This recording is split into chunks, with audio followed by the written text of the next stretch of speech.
Hey everybody, it's Romania Black, and we are on episode 4 of Monster. The last episode was pretty darn creepy, especially with the end, and Junkers telling Dr. Tenma that a monster is coming. It's fall, it's festive, it's creepy, it's getting cold outside, and I was like, okay, yes, I'm ready for the scares of this season, and I'm really excited because now things have started on YouTube with this playing and everybody's really excited about Monster. I didn't realize this was a series, and now I'm so excited because everybody on board is like, oh, you're in for a treat, and I'm like, yes. And I do realize I've had several people ask if I'm going to do more than one episode per reaction.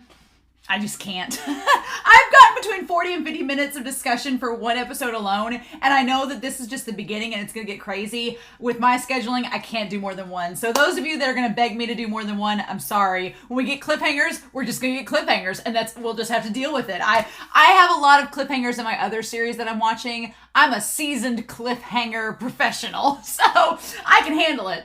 But it is going to be tragic if we have a cliffhanger in this series, but we'll do what we can, so bear with me. But I do have a few comments, actually, from both Patreon and YouTube now going into this.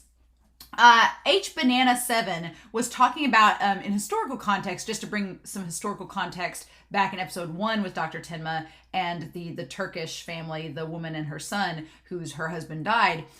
There was a little bit of historical context there where there were a lot of Turkish immigrants in Germany around the 80s. And a lot of them were considered, and this is their quote, second class or lower class citizens, and were put through like doing hard labor, etc. You get the point. And so, yeah, it would have been, compared to the opera singer, it would have been, seemed like beneath Dr. Tenma to help this family, and that's why he felt kind of bad, because he didn't think about that, right? But we're seeing, again, the idea of choices that we make and the consequences of those choices, and that nothing is an easy choice to make. But that kind of ties to Sasha talking about how Tenma has this kind of naive idealism, and it's kind of, Sasha was saying that he kind of wants to be this equal opportunity person. It's like, oh no, all lives are equal. But then in the same breath, he's saying, well, I want, the director deserves death. And it's like, well, is he equal to everybody else? And kind of like the Turkish family, like, should one person take priority over the other just because we pity their circumstances more? So there's lots of hard questions with that. And there's not a correct answer. That's the thing. It's like actions just have consequences, and the correct answer will be different depending on your circumstance and your beliefs. And it's hard, but it's interesting that Tenma believes that he is right because he's a good person. And it's like, that gets interesting. So I have a feeling that that's going to be very intriguing to look at as we go further. And so also was talked about was that this anime was out in 2005, 2004, so around the time of Death Note, maybe a little bit before then. But the manga itself ran from 1994 to 2001. It's a long time, 7 years for this manga to run, and then it was adapted into this anime. I kind of like that because what it suggests is that the manga ended, and then the animation studio was like, okay, it's complete. Now let's adapt it into an anime. That's the way to go with it, honestly. If you have like a series like this, you need to let the manga get finished and then adapt it all the way through and just have it like that. I kind of prefer that format, honestly, because otherwise you'll get into filler, it won't be complete, it just won't be as good. So now obviously there's exceptions to that, like with sports anime or things that are multi-season, but if you have just a short series, I feel like you almost need to wait till it's done before you adapt it. But that's just my view on it. And then Alex Cornejo talks about how these episodes kind of paint us a portrait of Dr. Tenma. The only thing I was kind of like, about was that they said that Tenma might have a potential drinking problem. And I don't know if he does or not. I don't want spoilers. I don't want somebody to be like, he does or he doesn't. But I don't want spoilers. But I assumed that he got really drunk in episode 2 and like fell into the alleyway. I assumed that was the case because he doesn't normally drink. Because if you don't drink a lot, you're probably a lightweight. So because we saw instances where Becker was like, oh, let's go get some drinks. And he was like, nah, I'm too busy. I assumed that he just doesn't drink hardly at all. And so that when he got so fed up and Eva left him, he just drank himself into a stupor and he was a lightweight. And so that caused him to pass out. But who knows? Maybe he does have a drinking problem. We haven't seen anything that would lead us to believe that other than him being drunk in the alleyway. But again, I think that's just because he's not used to drinking and he just got way in over his head. Now, will that lead to something else? I don't know. His life's going pretty good right now, so I don't see why he would do that. And we've not seen any evidence around his apartment of like liquor bottles or anything that would suggest that visually. So I guess we'll just have to keep a marker on that. But please, no spoilers. I'm really enjoying this series so far, and I know it's going to be so hard. And several of you that have watched the series are probably like sticking your hands inside your mouth, being like, Romania. But I promise you, it will be worth it to me to not be spoiled and to be surprised, because I have a feeling this series is going to have a lot of surprises, and I'm here for it. So I did get a Werther's original. I did get a bag of Werther's. I was talking in the Discord about it. I did get a bag of Werther's so that in the end credits I can just pop this in and just suck on it while we're waiting for the end credits to roll and just contemplate what I'm going to talk about with Whiteboard Coon, because I have a feeling Whiteboard Coon is probably going to be here to stay. We'll see. But yeah, so I'm pretty excited. But I poured myself a cozy warm beverage because it's cold outside and thought, you know what? Let's watch some Monster. And that's where we are. So with that being said, we are going to not waste any more time. We're going to start Monster episode 4. And we're going to do that here in 3, 2, 1. And let's go.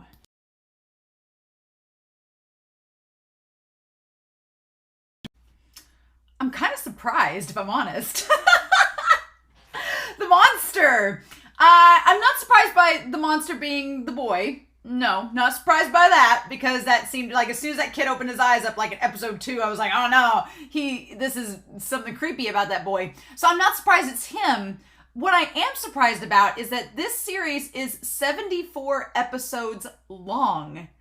We're on episode 4.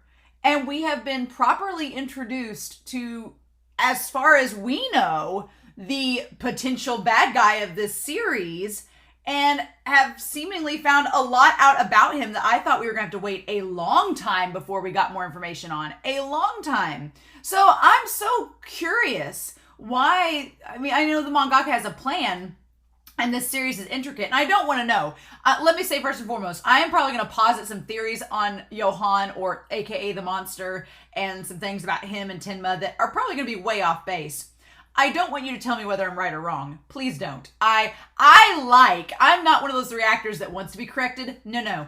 I like being wrong because usually that means I'm going to be surprised. So it's cool if I'm right about something, but I honestly like being surprised and being proven wrong, because that means I'm going to be surprised and it's going to make for a much more enjoyable experience. So if I say something that's completely off base, you don't have to correct me. I would rather you let me wallow in my gleeful ignorance like Tenma, and then get incredibly surprised, because Tenma, that's the one thing. He gets like a stark dose of reality and philosophy-changing insight in this one episode alone that I thought the monologue that Johan gives to Tenma, I thought that it was going to come like way down the line. I thought the series was going to like play around with this idea of Tenma thinking that he was this, paragon of idealism, and then it all come crashing down. No, we make it come down crashing in 4 episodes. We still have 70 to go. What? Like, this is a long haul series, and we've already painted the monster as being this cold-blooded murderer that has a beautiful face. He's like Lucifer. He's the devil, and he looks beautiful. So, interesting. There's lots of things about him and his monologue to Tenma that I'm rather curious about, right? Because it almost seems like he made Junker's lead Tenma there, right? So, I'm very curious. There's lots of things I want to talk about in this, but God, this episode, I feel like I didn't speak at all during it. I feel like I was quiet. I was just like, because there's so much that it just sucks you in. This series just makes you like sit on the edge of your seat and just grab the edge of your seat and just sit there and be like, and just kind of like be enraptured by it. And it could be the simplest thing, but it just completely makes you want to pay total attention to it. And I absolutely love that. So yeah. So we would talk about Lunkers, talk about Tenma, talk about Lunge, talk about Johan, if that's his name. And so, yeah, and these murders and what the point of them is. And the idea of Tenma being a parent. Okay. Okay. All right. So I want to have Johan, aka the monster. And I put that both in quotation marks because he himself says that that's what he went by. We'll talk about that. But we have Johan and aka the monster. And then obviously we need to talk about Tenma. Talk about Tenma here. And have him there. And then the other two that I want to bring out are Lunge. Obviously I want to talk about him. Old Inspector Lunge. Because he's rather interesting. Right? And I may find a different marker color for that one. Let me go with this instead. And then Junkers. R.I.P. Junkers. Yeah, that whole no body, no death thing. He did. He very did. He kicked the bucket rather hard. Okay. We'll go that. Okay. So there are 4 key people in this episode, right? So it's interesting to note that there have been these 4 murders of middle-aged couples in the past 2 years. And obviously, the question is, with Johan, why 2 years ago? Why wait that long? Why not wait longer? What's the significance? So there are some things to consider. So why start this murder spree 2 years ago? Why not wait longer? Why not do it sooner? Why was 2 years significant? There was clearly something happened that started this catalyst of him murdering these couples. What was it? So that's a mystery. Because here's the thing. If you had told me that up until Johan talked about the deaths of the other doctors, it was like, well, okay, maybe Johan was just not old enough to have the resources or the means to commit these murders. So he was waiting until he was, 17 or 18, and now he's like 19 or 20. And that would have made sense. But he claims, right? He stakes a claim. He stakes a claim on the death of the doctors. Which reads a little odd because there's lots of questions with that. Like, how did he get the poison? So, how did the poison get to him?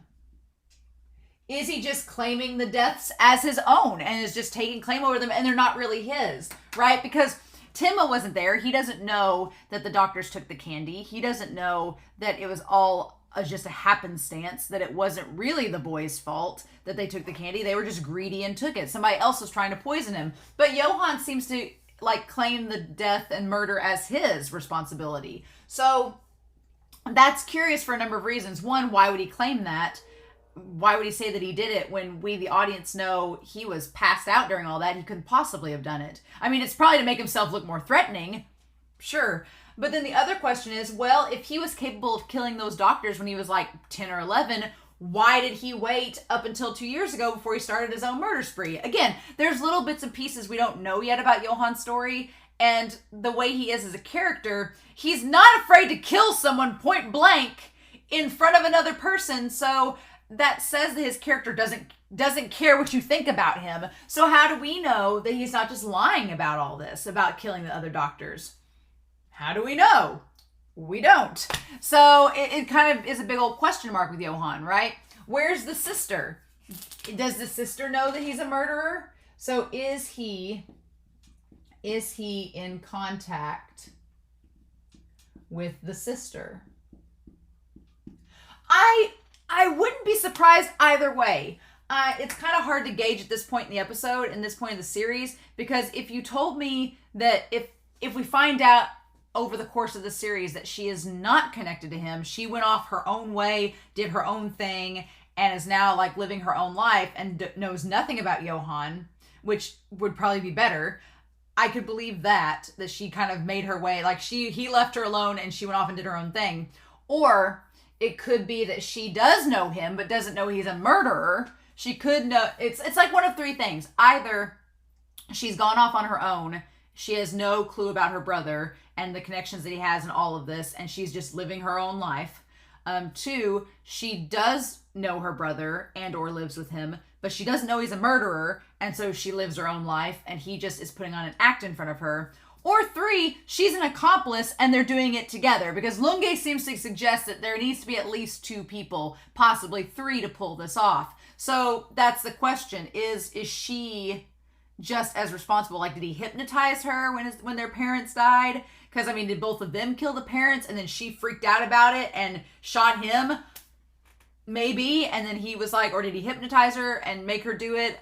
Did he threaten her to do it and she did it there? Like, there's so many things we don't know yet about the past and the murder of the Liebert parents, about these murders. There's things that are not being told to us as the audience yet. So we kind of have to just guess and fill in the gaps on our own until it's revealed. But clearly the sister is probably out there somewhere. The question is, does he keep in contact with her? She was freaked out by him, like when they saw each other in the hospital. So I wonder if she saw him kill her parents and shot him in the face and then freaked out because she shot her twin brother in the face and then was like, I killed him. And that's why she kept saying kill. She's like, I killed him. And then she, saw him again and just couldn't handle it. That's my theory, but we have to have that to see if that's proven or not. But yeah, so there's that question. But yeah, why 2 years ago? What's the deal? Did it take him that long to put everything together for it to be feasible? And so poor Adolf Junkers, he's a victim of the circumstance. And I like that Lunge's like, never mind. We know you're a lock picker. That's all we need to know. Your job is just to open locks. He's like, you're not a murderer. He's like, slitting throats in a single stroke is not something you could do. So he's trying to, I like that Lunge is trying to be like, look, we know you're not the murderer, but you're going to be an accomplice unless you fess up. So you might as well tell us what you know. And now, knowing that this guy's like, no, the monster killed all of my associates and friends, I ain't talking, it makes much more sense. He's like, there were other perpetrators in addition to yourself. Meaning that I think there would have at least had to be 3 people. Which, that would make sense. Now, the question is, was the sister one of them? I don't know. I kind of think it was his associates that were one of them. And then he was running away in the alleyway because Johan was killing the other associates. Like, the job was over. Now you all get to die too. But we don't know that for sure. He says you had to open a strong lock. A murder of a middle-aged couple without resistance. Yeah, one person wouldn't be enough of this. And this whole thing where he's like, we're finished making a list of men who use knives. So I guess like known criminals. But I'm like, it could have literally been anyone. That's a good top point to make. I want to bring that up, actually. The idea about the themes of this episode and how we are judged. How we are judged. Because yeah, Lunge says, he's like, I'm making a list of people who use knives. So there is this assumption. There's this assumption that the associates are criminals. There's the assumption that, oh, well, your friends who helped you commit these crimes, they must be criminals too. They must be knife wielders. For all we know, his associates were not criminals. They were just regular people. And for all we know, Johan is able to employ just regular people off the streets. So it's curious that the detective instantly assumes that the people involved in this crime are in fact criminals. That they're ones with like seedy reputations. It's interesting. He's like, it's only a matter of time before we pinpoint your colleagues. He's like, whether you talk or not. And Junkers is just like, I can't do it. And I can definitely tell that Tenma is not really about this investigation. So I think it's important to note that Tenma and Lunge, that they do not see eye to eye. Especially in terms of this investigation. Like, Tenma is looking at this in terms, I'm sure that Tenma is being reminded in some way, shape, or form of when Director Heinemann and Boyer and them were trying to take pictures of the twins. He's like, you guys are just doing this for your own means. You're not thinking of the patient. You're not thinking of their mental state. And so, and Junkers, I keep wanting to call him Lunkers. Junkers is clearly affected by all of this, and the doctor has seen that. So he kind of, you can tell he's just not very happy with Lunge, and he's like, you're just like pushing him too far. He says, why 4 couples in Germany? Why only middle-aged ones without kids? Why is this the pattern, right? It seems like, were Johann's parents actually his parents? They might not have been. We'll talk about this when he gives the monologue, but it could have been they were just fostering them or hiding them, and they weren't their kids at all. Or at least Johann wasn't their kid. That very well could be. And we'll talk about that when we get to his monologue on the rooftop. But yeah, so he's like, what's the pattern? There has to be a reason. He's like, money and item were stolen, but they weren't enough to amount to anything. So why? What was the deal? What's the point? And you can tell that Tenma's looking over at him like he's starting to get riled up. He's like, come on, make a bargain with us. He's like, if you make a statement, you can escape prosecution. And Junkers is just like, no, you don't understand. This guy's going to kill me when he finds me. He's like, nope, this is not good. Not good at all. And he just freaks out. He just freaks the fudge out.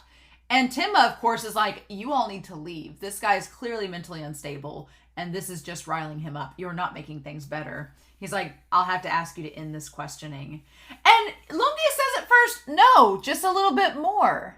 Like, he pushes him. He pushes right back, right? He pushes Tenma right back. Being like, he's not endangering anybody. We can still keep questioning him. He's about to crack. Let's push him a little further and see if he goes there.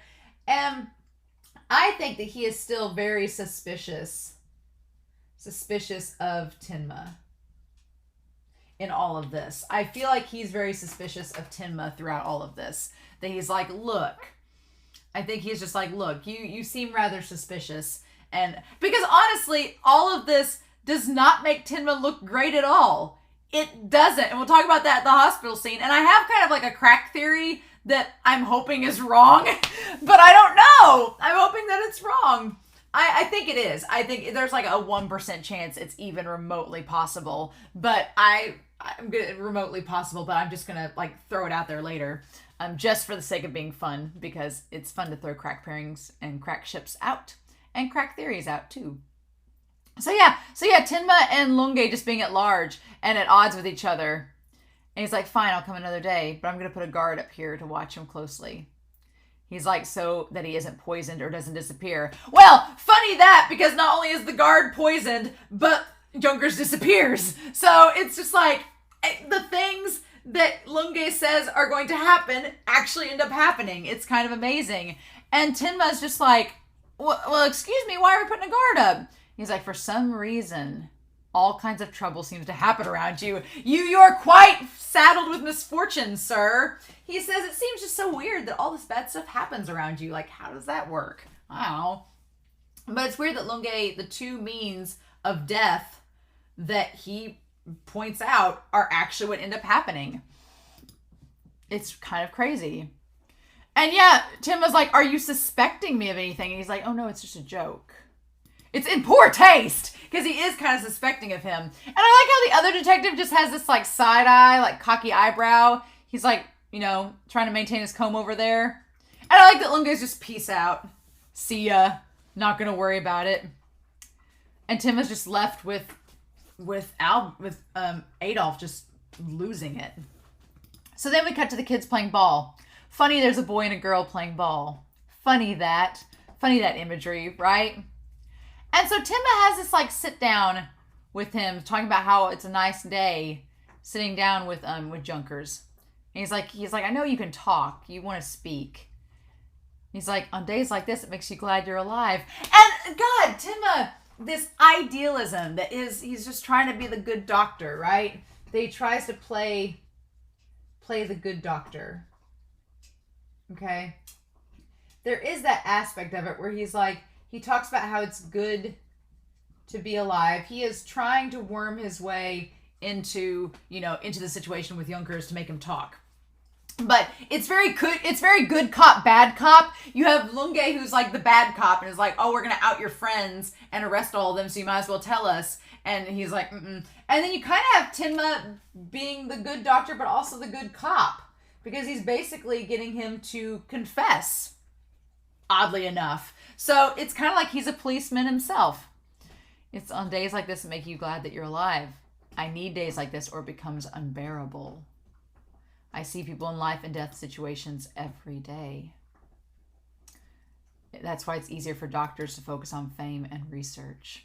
Yeah, and there is something to be said about that. In the idea that doctors use fame and research as a distraction from dealing with life and death situations. But isn't that funny? Isn't that funny? Like for Tenma almost seems kind of, it's not condescending, but Tenma is like, all I need to do to feel better is just come out here and have a nice fresh breeze outside hit me in the face and I'm right as rain. And yeah, and that's great for Tenma. I'm glad that's all it takes for him. But he even acknowledges here that some doctors, it's easier for them to focus on fame and research. And that's kind of, originally, Tenma was focused on the research, but the fame aspect, that's what Heinemann focused on. Heinemann was all about the fame and research. So for him, that may have been his way of coping with being the chief of surgery and being in these life or death situations. It's not too much different than Tenma, and it's not, it starts to make more sense why Heinemann and Boyer then were the way that they were. And so were they truly evil people? I mean, they did some really sleazy, scummy things, but the way Tenma talks about it here, it's kind of like, well, maybe they weren't all that in the wrong. That was just their way of dealing with it and coping. They couldn't just go outside and the wind heal their wounds. They mentally needed to focus on something else so that they could deal through it.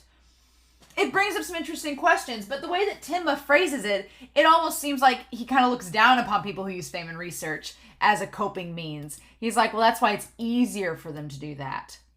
Like, it's easy for them to do that, but he's like, I used to be like that. He's so idealistic, right? He's just like, he kind of has this air that he's better than that. That he's better than the doctors who use fame and research. He's like, oh, I've moved past that. That was the old me. I've moved past it. And I love Tenma as a character, but he's not hypocritical in this moment, but it's just kind of like, are you hearing yourself? It's fascinating.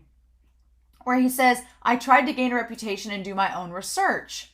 I thought that succeeding in surgery was a way to fortify my status.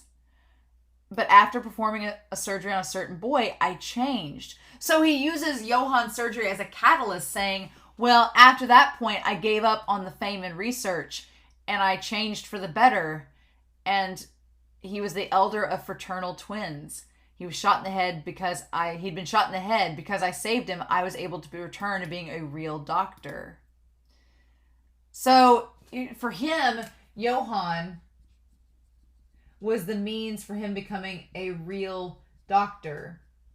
But there is a little bit of privilege there, just a wee bit, because even though he went through that period where he was like, oh, I'm just going to, I don't need to advance up the ladder anymore. I'll just become a humble doctor and, I won't have to worry about it, about the fame and research.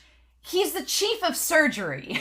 So it's kind of like, it's so bizarre because he's sitting there telling Junkers, he's like, oh, well, he's like, I used to be that person that just was shooting up the ladder and had these, ambitious ideals. But then saving this boy brought me down to reality and made me realize the errors of my ways and how humble I should be.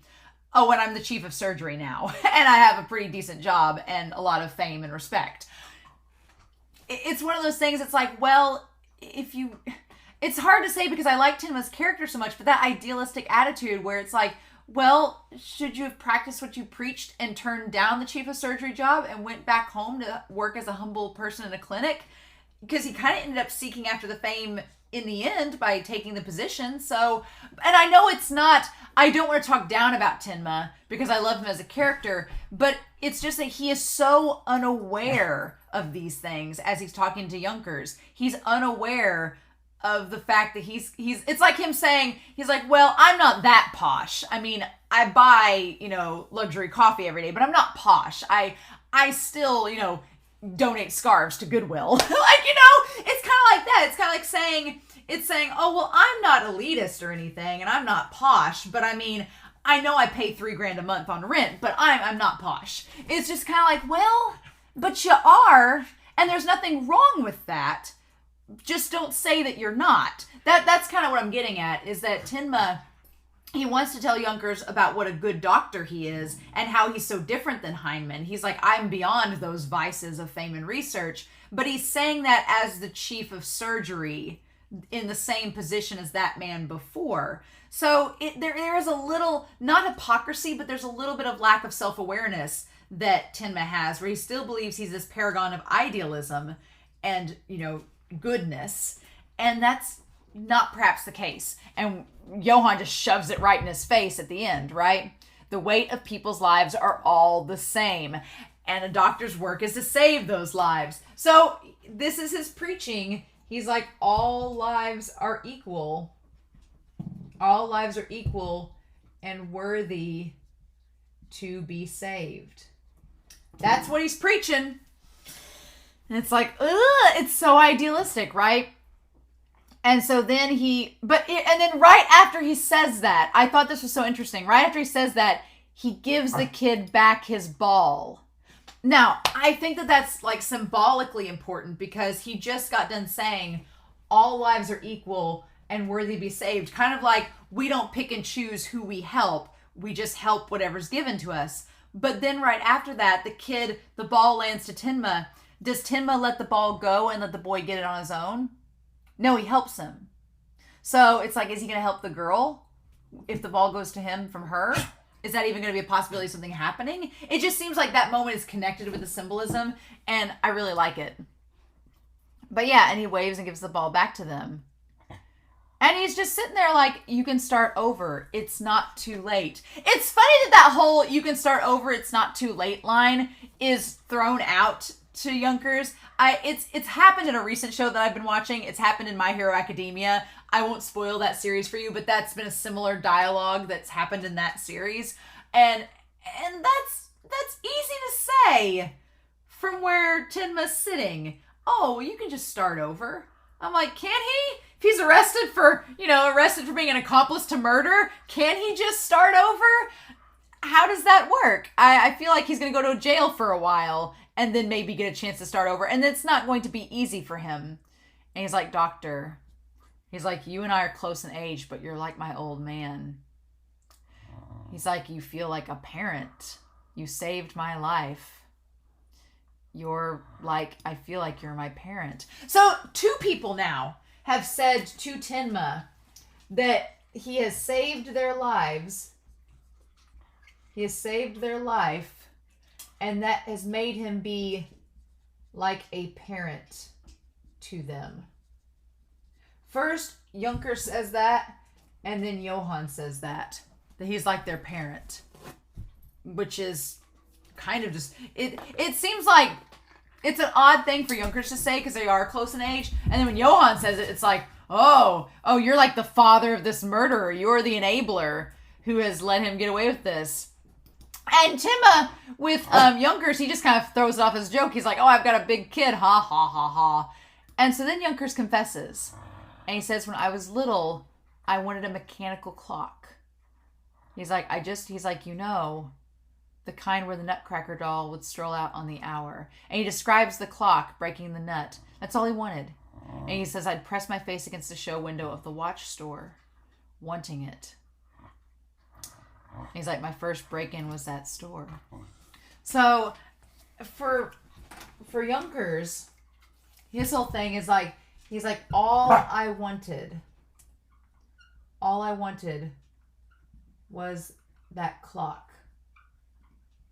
And it led to me stealing, which led to me getting a reputation and a job doing it. And that's led him to his death. So it's this kind of really cool commentary that Junkers is like, all I did was want something. I just wanted something, and it led something happening, and that something happening gave me a reputation, and from there my job was affected, and it affected my entire life. And it's not too unlike what has happened with Tenma. All Tenma wanted was to advance his research and climb up the ladder, and it didn't happen exactly the way they wanted it to. It affected his actions. It's the idea of actions affecting who you are. It's the idea of actions creating a reputation and identity. Because that's kind of the actions that these characters have made have given them the reputation and the identity that they have. Junkers just wanted a watch, just wanted a clock. And because of his actions, he garnered not only a career, but a reputation for himself. Tenma just wanted to help people and become a doctor. And by his actions, he gained this reputation. So it's just like, but he says, am I wrong for just wanting that clock? Am I wrong? Was all of it worthy? Did I deserve everything that happened afterwards just because I wanted a silly clock? Was it worth everything? And that's a hard question to answer. And there's not a good answer for it. And Tenma's just staring at him. He's like, they caught me right away and I didn't get the clock. But after that, break-ins became my job. Like someone else noticed and hired me to do it. And he's like, at first, it was only because I wanted that clock. He's like, I wanted this simple thing, and it just snowballed and became something so complicated. And that's kind of this story in a nutshell. It started out with something so simple of Tenma just wanting to save the life. It started out something as simple, as innocent as Tenma just wanting to save the life of this little boy. And it snowballed into this big thing. And so it's a great comparison between the two of them. He's like, I only wanted the clock. That's all I wanted. And Tenma, you can tell when you look at him and he looks away, he kind of understands where Junkers is coming from. He gets what he's saying, right? It's so interesting. And he says, tell them everything. Tell the police everything and start over from scratch. Which, again, that's so easy for him to say. It's so easy for him to say. But then you have Tenma telling him this when Tenma didn't start over from scratch. Tenma, it's like he could have left Germany, went back to Japan and started over from scratch, started life anew if it bothered him that much. But he didn't do that. He stayed, and he stayed in that life and reputation. So it's kind of funny. I don't dog Tenma for doing it. Tenma had every right to do whatever he wants. But it's so curious because he tells Junkers this, and it's advice that he himself has actively gone against. So that's kind of cool, right? It's fascinating. This whole episode and these conversations are interesting. And Junkers he's like, he's like, my associates were all killed by this man. And then Tim was like, who killed him? The one you called the monster? And he's like, he can't even talk about it. He's like, nope.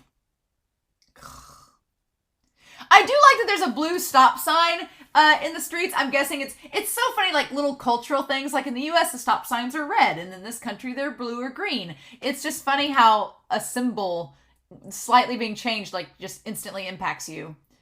And so Becker is trying to set him up. Becker's trying so hard. He's like, I went to a lot of trouble. She's a daughter of a member of the parliament, you see. She's beautiful, intelligent. She's really something.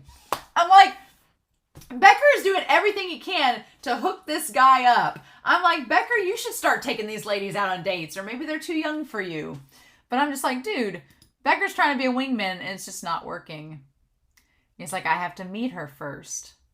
But maybe I should settle down. I don't think he's settling down after this episode. Nope, I don't think so at all. I don't think that's happening. But then he sees the clock in the window. He's like, someone with your prestige should not have a wife. Just seems odd, doesn't it? And then he notices the clocks. And he sees the nutcracker one that Junkers would want. And he buys it for Junkers. I like to imagine he canceled his date so he could go give Junkers the clock. He's like, this is it. And Tenma, he believes that he's doing good. So he has this act of kindness. This act of kindness to give him the clock. And it's almost going to be like, look, this is the clock for you. So now you can start over. See, you've got what you always wanted. So let's just go from there. We'll just start anew. It's a shame he broke the clock. Like when he dropped it, it like cracked. So, and I love the beggar's like, it's time for your date. So the question is, how did the cop get the candy? How long does the poison take to work? That's the question. The scary thing is that Johan does not look suspicious at all. He just looks like a handsome young man. Those are always the dangerous ones. It's like the handsome ones that are actually serial killers.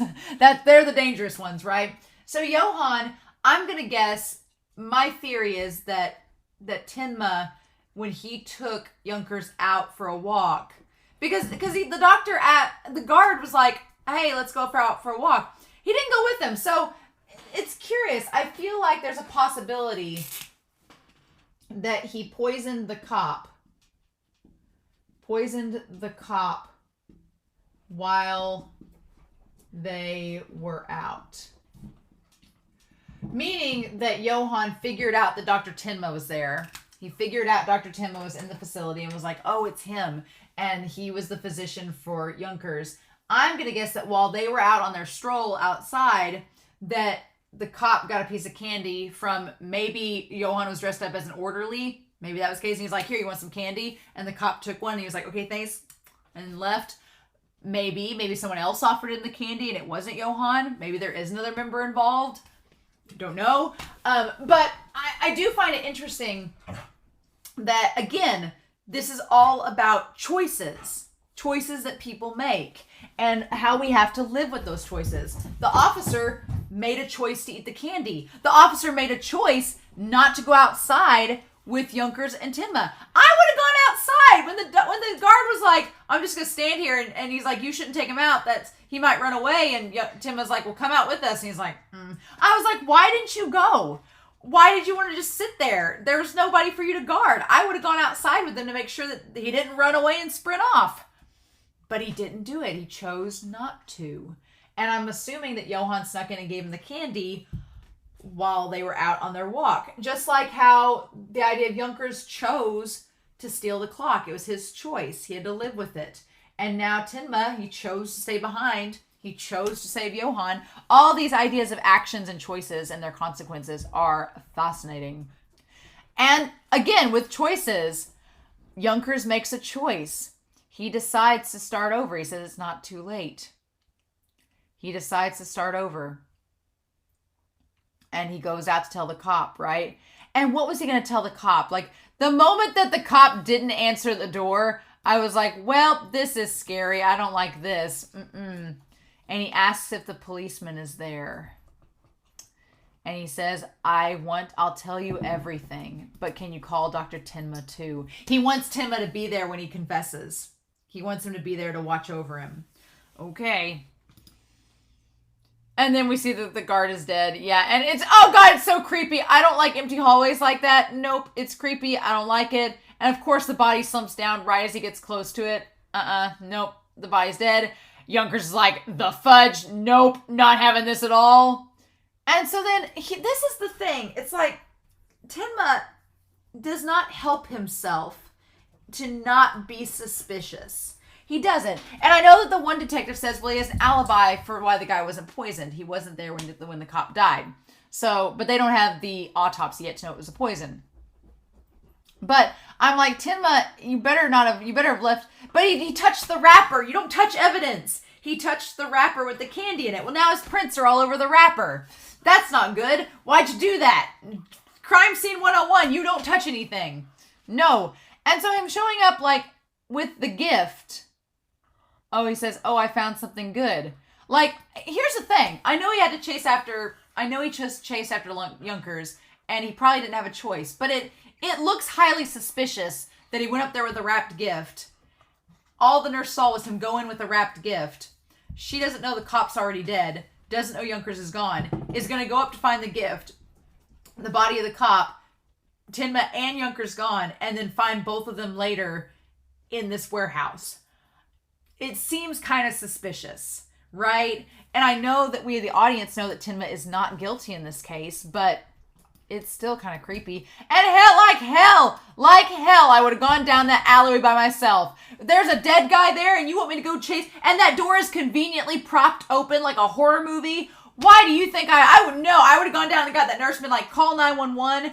There's somebody, and I would have like got out of there. Nope. You can call me a coward. I would not have gone down that staircase because Johan could have been there and could have offed him right there. No. And why did Junkers go that way? So was somebody chasing Junkers? What was going on? He says it's the same as last time. Poisoned by candy. My patients disappeared. It's the same that happened 9 years ago. Okay. So that's why Tenma chases after him. Tenma believes that it's the same scenario. Same scenario as 9 years ago. He's like, just like then, my patient disappeared on me and someone died from poison candy. What's the deal? I'm fully convinced that Johan is using the poison candy now. But why? And why did Junkers run to this abandoned building? Why did he do that? Why did he run there?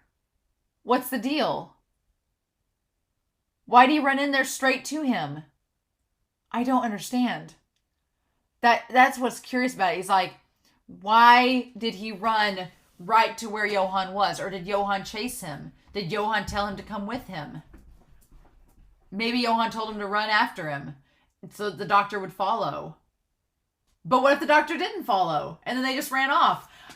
It's so curious. I'm like, why did Junkers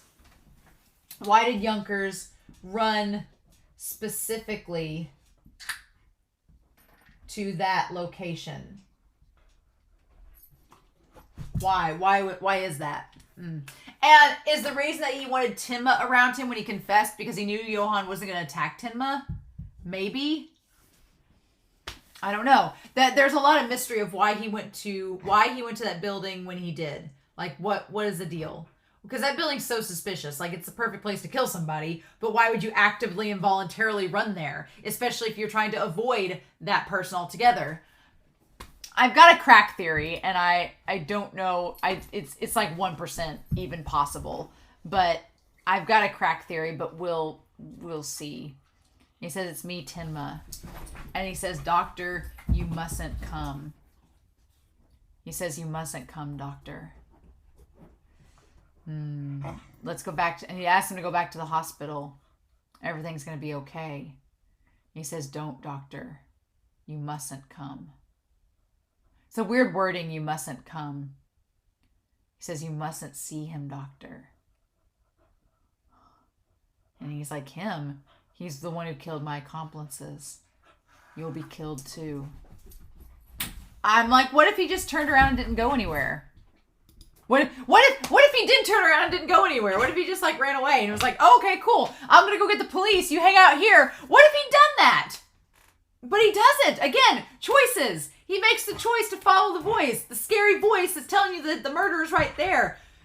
You don't do that.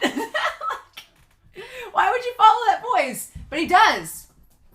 And then God, what an image. The image of Junkers just standing there like a dog on all fours. And then there is Johan in the shadows. Like the silhouette of him like that is so creepy. Just in the darkness, just looking so damn scary. But yeah, why did Tenma not run away and go get the cops? Why did he follow him there? What's the deal? I have my like crack theory, but then I guess but Tenma's so idealistic, right? He's like, no, doctor, you mustn't come. And then that's when he starts talking to him. It's been a long time. It's me. And so, yeah, Johan knows exactly who he is. It's like, you saved my life. And then, of course, Tenma's like, what are you talking about? And he's like, oh, did you forget about those twins? And that's when Tenma realizes who it is. And he's like, Johan, that kid I've been looking for. Where have you been all this time? In this abandoned, sketchy building. And so, yeah, he remembers the kid that was like reaching out with his hand, crying. And we see him here, like his hair's all grown back and everything. He's like, that's right, those twins. You remembered. And then, yeah, the guy's like, run, get out of here. And he's like, what do you intend to do? It's like, well, it's obvious. Yonkers has been telling you the last 5 minutes. And he's like, what am I going to do? Well, duh. My associates just told you. And yeah, oh my God. And he points the gun right at him. And he says, I'm going to execute him. And he tells him to run again. He's saying he killed my friends. We were hired by him. And he always called us on the phone. And a large reward was transferred into our account after each job was done, and we'd split it between us. And he just looks terrifying. And so he's like, the one who ordered the murder of the 4 middle-aged couples was you. And he just smiles. He just smiles. He doesn't say yes or no. He just smiles. And he says, the police were watching me, so he became a hindrance. Oh. He's already killed Fritz the Slayer and Big Boy Boris. Just before he died, Fritz said, we've been hired by a monster. He doesn't think anything of killing people. That's kind of the interesting thing is that we talk about how all lives are equal, and it might seem that to Johan, yeah, all lives are equal, so he has no sympathy. He has no sympathy who he kills. Because he's like, I don't care who they are. And so it's like, ugh! But then that begs the question, though. That does beg the question. If he doesn't care who he kills, then why have the pattern? Why have the parents without any children? Why is there the pattern with that? If you don't care and you kill equally, what's the deal? And he's clearly not killed Tenma. He didn't kill Tenma, so maybe that's not the case either. Maybe he's just like Tenma and it's all a front that he doesn't care, but he does. So that's fascinating. And so yeah, Junkers is like telling him to run. He's like, you talk too much. And I'm just like, Tenma, you tell him not to do it, but I'm so floored. Because there's a part of me that's like, what if he had never gone up there and like ran in to find the police? But I guess he was assuming that by the time the police got there, Junkers would be dead. And honestly, it looks suspicious enough. My only big question here is, why did Junkers run to that building where Johan was? Why? Why would he do that? And I don't want to know the answer. We'll probably find out. But it's like, yeah, I get why Tenma did not go down and tell the police, because by the time he told the police and the police showed up at this random location and Junkers was dead, Tenma would look very suspicious, because he'd be like, well, why did you bring us here to catch a killer that isn't here anymore, and there's a dead body and it's where you two were conveniently in the same location at the same time? What? So I get why Tenma stayed around and went upstairs to try to get Junker, but oh my gosh. And he tells him not to. He's like, don't do it, Johan. He's like, I know who you are. He's like, you're attending. He's like, oh, I was attending your Johann Liebert, the elder of twins. And then it's funny because Tenma goes through the spiel about who he is. Like, he knows who Johan is. He's like, this is who you are. I know who you are. This is exactly what the case is. And he's like, I know everything about you, so you can't kill this man because you won't be able to escape. We know all this information about you. He's like, don't add to your crimes, Johan. And he's like, I used that name before. So Johan's not his real name. It's not. So Johan is not his real name.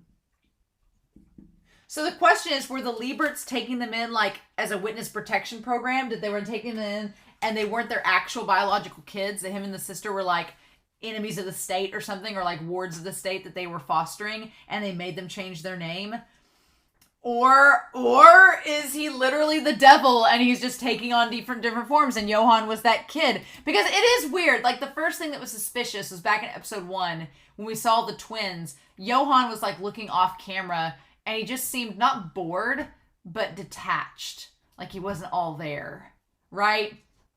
That was kind of the weird thing. So, and now he's like, I've used that name before. And Tim was like, excuse me, but it's not my real name. And he's like, what do you mean? My past must not be known. Those 4 couples and the Lieberts too. So, okay, my past can't be known. So who is he? What's his past? Is he the devil incarnate? Like, what is this? Is he Lucifer? I don't know. We've not anything supernatural in this, but could be. He says those 4 couples and the Lieberts. So something about the 4 couples, they all found something out about his past that they should not have. So they all found out too much information is what it sounds like. So the Lieberts and the 4 couples, they somehow knew too much and had to go. But we don't know exactly what the case is. And he doesn't really deny being twins, but the way he talks about it makes it seem like maybe he's not a twin and it was all a lie. And he's just like, but you're different, doctor. You saved my life. So it sounds like that the 4 couples all tried to kill him at some point, and so he killed them right back. They tried to murder him, so he tried to murder them and succeeded where they didn't. But he says that Tenma's different. He's like, you didn't try to kill me, you saved me.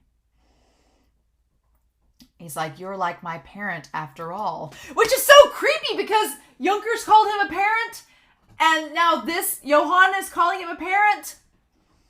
The monster's calling him a parent. Like, he's like, you're kind of like, you created me in a way. And it's so creepy. And he's like, I'm not a parent. He's like, after all, if it weren't for you, I wouldn't be here. And that's what gets him, right? And so he's like, you mustn't kill. And he's like, why not? He's like, why not? He's like, why shouldn't I? And that's when Tenma says, why not? He says, what do you think a human life is? Because I saved your life. I was able to go back to being a doctor, what a doctor should be. By saving your life, I realized that the weight of each life is equal. Well, but it's like, by saving his life, he realized that. I thought he kind of realized it maybe before, during the process of, but essentially, yes. He's like, no one has the right to take another person's life. I've lived many years as a doctor with that in mind.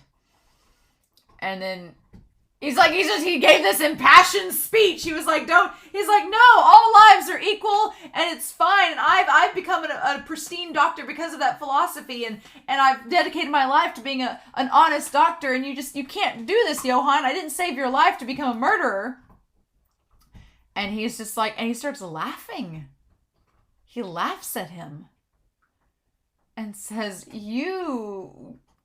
like, after the incident, I heard you became the chief of surgery. You only became that because those other people died. He's like, a humble doctor. He's like, I'm glad you were selected as the chief of surgery. He's like, you probably deserve it. And then Tim was like, well, what are you trying to say to me? And he says, you're the director because the chief of surgery and the other ones died. That's really good. It's like, I wanted that for you. And Tim was like, excuse me? And he's like, you killed them? And he says, after all, you said it yourself. This is what you wanted. Which he did say it, but it's like, I don't know. I think that Johan is lying about that he killed the doctors. I think it was a coincidence they died, and Johan's taking credit for it because he can. And it narratively sounds much cooler if he takes the credit for it. But yeah, he's saying that because of Tenma,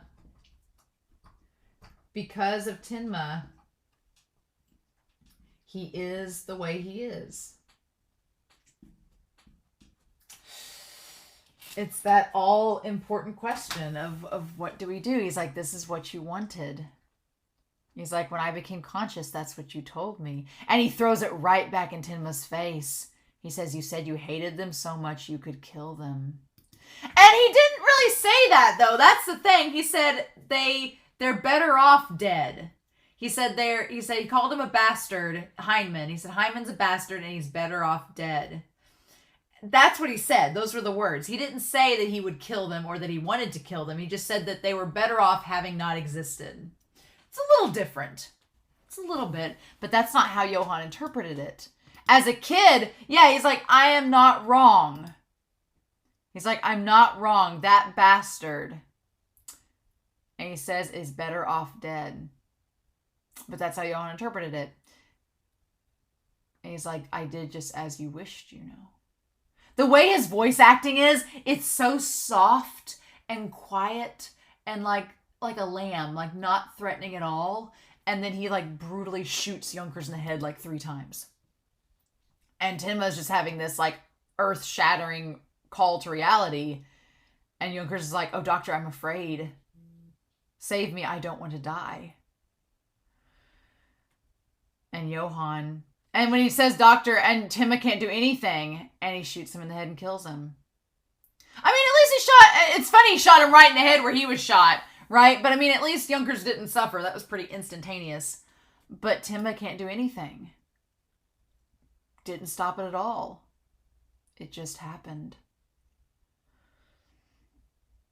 And then he's like... And he just walks away from this brutal assault... And literally walks into the shadows where Tenma is. And just stands right next to him. And God, that imagery where it's like, it's Tenma's facing us and Johan's facing away. It's so good.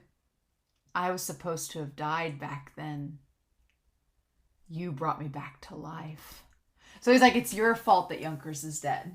He's like, I was supposed to have done... It's almost like he's saying that fate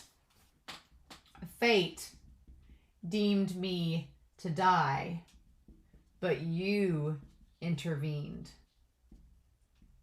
And it's that idea of choices, the choice that was made and the consequences of those choices. It's like, oh my God. Like, yeah, like the choices made and the consequences of them. Because, yeah, it essentially... He's like, you know, and that's kind of the thing too, is that, but the thing that's like, I want Tenma to realize as a doctor is you don't know what's going to happen to the people. But here's the thing. It's like, this shouldn't bother Tenma. It shouldn't. If he really truly believed that all lives were equal, if all lives are equal, then there is an equal chance that someone will be good, I'll put in quotation marks, or evil. That there's equal opportunity. Your actions are your own. So if Tenma did in fact believe in that ideology that all lives are equal, he would have been like, yeah, I did bring you back to life. And now it's your choice to do with what you do with that life. And Johan choosing to become a murderer is not Tenma's fault. It's Johann's decision. So if Tenma truly believed in this, you know, if he truly practiced what he preached, then this conversation probably wouldn't bother him and he'd still turn him in because, or he'd stop him, or he doesn't do anything. He doesn't stop him. He doesn't grab him. He doesn't do anything, right? He just lets him go. And it's like, he just lets him go. And that's the crazy thing. It's like, if this is truly something you believed in, then Johann's words wouldn't affect him. Because it's like, well, yes, I saved your life because I believed in your life as being equal to anyone else's. And whatever happens, happens. But I'm going to save you regardless. But this speech like cuts him to the core because I think that he was just telling himself and telling others like, oh yes, no, all lives are equal. That's fine. But is that truly what he believed in? Or was it a lie he was telling himself to make him feel better? For not feeling guilty for picking Johan over the mayor that died. Is that what he had? Is that the lie he had to tell himself to keep him going? But because yeah, he's like, you brought me back to life, doctor. But that's something that could happen to anybody. Any doctor could save like a kid. Like a midwife could help birth a child into the world that could become a mass murderer. The midwife, should they feel bad? No, because they had no responsibility and no, control over what that person ends up doing. And that's kind of like the thing. If you truly believe that all lives are equal, that shouldn't bother you, but it bothers Tenma. And when he looks over at Johan and you see his face and he just looks, he's so handsome. He's handsome and terrifying. And that's even worse. The fact that he's so kind and looks so kind. He looks so kind and innocent. He's like, And that's what's the scariest part, is that he doesn't look evil. He looks like an angel. Lucifer vibes. Total Lucifer vibes, for sure. And then he just walks away. And Tenma lets him go. He's just in shock and lets him go. And instead, Tenma is just standing there with Junkers right in front of him dead. Okay. I just... Yep. So then the next day, I like that Lunge makes this point where he's like, I hate the rain. It washes away all the evidence. So Lunge makes this point of saying that the evidence is washing away. And it's going to be hard to track anything. Like, you can't track footprints. You can't look for specimen stuff. It just washes it all away. It makes it very difficult to trace anything.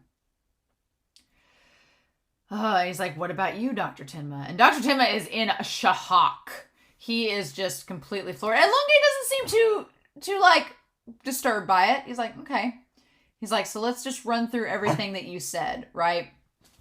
And so the story that he gives is that, and as he's typing it out, he's like, he talks about the Lieberts defecting from East Germany with the twin children, and says that one of them is one of the ones that he saved after the parents were shot. Okay. And then he talks about saving the boy, and he operated on him to save his life. La la la. And then he goes on to explain the situation. That surprisingly, the boy who killed the director, chief of surgery, and head of neurosurgery with poison candy and ran away, as appeared last night after 9 years and killed a state police officer once again with poison candy, and just happened to also shoot Adolf Junkers right in front of your eyes. And you didn't do anything. And he's the one who hired Junkers and the two others to kill the 4 middle-aged couples. Okay, so the other 2 are the ones that were killed. Okay. Supposedly. And his name is Johann Liebert. And he's like, is that the story? Is that all of it? And Tenma is just floored. And he's like, okay, you're not giving us anything. He's like, let him go for today. He's not going to talk to us anymore. He's like in a state of shock. And so what's curious about all of this is like, do you think that someone with Dr. Tenma's credentials would ever commit such a crime? Like, framing him. He has an alibi for the time the policeman was killed. And there was no gunpowder residue on his hands. Okay, so I do think that's important. That is important to note that there was no gunpowder residue. Okay, I'm going to write that down because that kind of messes with my theory a little bit. There's no gunpowder residue. Okay. That's going to mess with my theory just a little bit, my crack theory. And with this, the clue to solving the murders of the 4 middle-aged couples is gone. He's like, from the time being, shall we go after the guy, Johann Liebert? I was like, yeah, it's funny. It's like Johann, I guess because the parents were dead and the kids disappeared, that them being high profile at one time is no longer a thing because, I mean, Liebert is probably a popular name. And he's like, Inspector Lunge. But Lunge is watching, like looking after him like something doesn't add up as he's watching Tenma go down the street in the rain. Mm-hmm. Lunge's not impressed. He's thinking of something. And Tenma just collapses to his knees. Because to Tenma, it's like he's made the biggest mistake. He's like his profession as a doctor, which is to save lives, has ultimately caused the death of like 12 people, of a dozen people within the last 2 years, right? He's like his whole mission as a doctor to save one boy's life. That one boy's life being saved has caused at least 12 people to die. And he's like, but it's like he couldn't have known, he couldn't have known. But to Tenma, he's had this sterling reputation and had this idealism. And in the span of 4 minutes, this Johan guy completely undoes 9 years worth of him telling himself this. And I think it's interesting that Tenma, he's collapsed on the ground and we see his reflection in the water. So okay, my crack theory was, hear me out. Cackle into your goblets. I guess probably what you're going to do. My crack ship theory at the start of, by the end of this episode, my crack ship theory was that what if there is no Johan?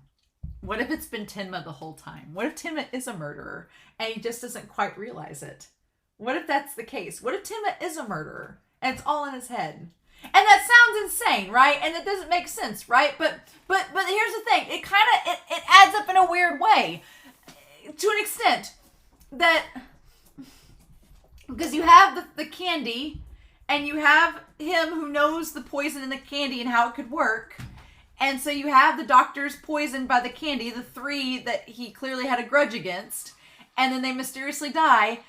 Everything works out in his favor, right? And then suddenly, now of course, the thing that blows all of this out of the water is that I don't think Tenma has killed the other couples. So that blows it all out of the water. But it's so suspicious because he didn't go back down and tell the nurse. The cop was dead. He could have gave a candy. What if he's like messed up in the head and he gave the cop the candy without realizing it was the poison, and then he chased Lunkers to the warehouse, but he thought that Lunkers was running away. What if it's all in his head? I don't know. I doubt that. Again, like a 0.02% chance that it was all in Tenma's head and he's actually the murderer. But I feel like Lunge suspects that something's up. There's something missing to this story. Something doesn't quite add up, and he's like fascinated by Tenma, and maybe he thinks Tenma isn't telling them something. There's something going on, right? So I just there's something missing from the story that I think Lunge is trying to put together. But the fact they said there was no gun residue on his hands, I'm like, okay, well, then that means he didn't hold the gun that killed Junkers, so that theory probably doesn't work. It's just so crazy he just lets Johan go. But he was in such our ideal summer child, our sweet summer bean, was in such a state of shock that he just couldn't stop him. I don't know. Yeah, that theory holds like no water. The theory's so full of holes, it doesn't add up. But I just wanted to posit it because it was fun. What a twist. So yeah, I'm super, super hyped from this episode. And I can't wait to watch the next one. So there's that.